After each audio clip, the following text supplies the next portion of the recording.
A day in my life as Marilyn. Oh. For today's video day ay nakita ninyo nga nagkatag ko og labhang day kay nag-set up naman po tag bagong brooding area day kay nag palit-palit na po si Edward og manok. Oh. Nana po tay bagong kliyente day nga nagpabuhi og piso. Dayon ma-pull out ni siya possible unsa na taron July, August, September, October, November. Mga November siya po hunday. Ubay-ubay po na siya day. Taot-taot po na siya day. Taas-taas po jud ang gasto na day. Oh. Pero laban lang yun day. Ana, set up na nila. Ana lagi mo lagi nang basta na-project niya. Sa deadline na himuon. Paspasan. O na, subay-subay ta gamay, atong i-set up gamay, okay na ang suga.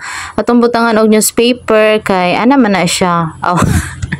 Butangan na siya og newspaper gamay day kay diha man na ipatong ang mga piso day.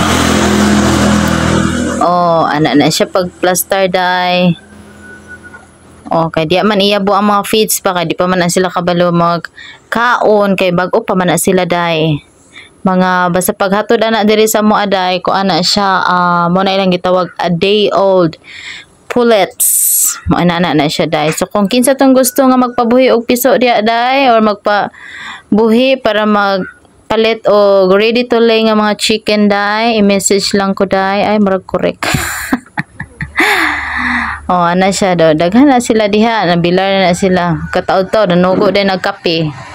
Ya layo ra ba kaayo mura ba hayag ngit-ngit na ra ba kayo alas 10 niya na nag-chat na to si Nini nga uli na daw kay katulgo na siya niya mapapit na makamatas kiti boy na.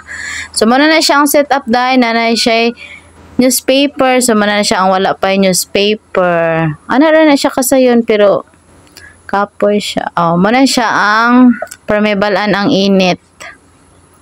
Okay, so muna siya ang piso. Ako day na di ay. Kagwapa oy. Kagwapa ni Marilyn oy. So maroto siya, bye.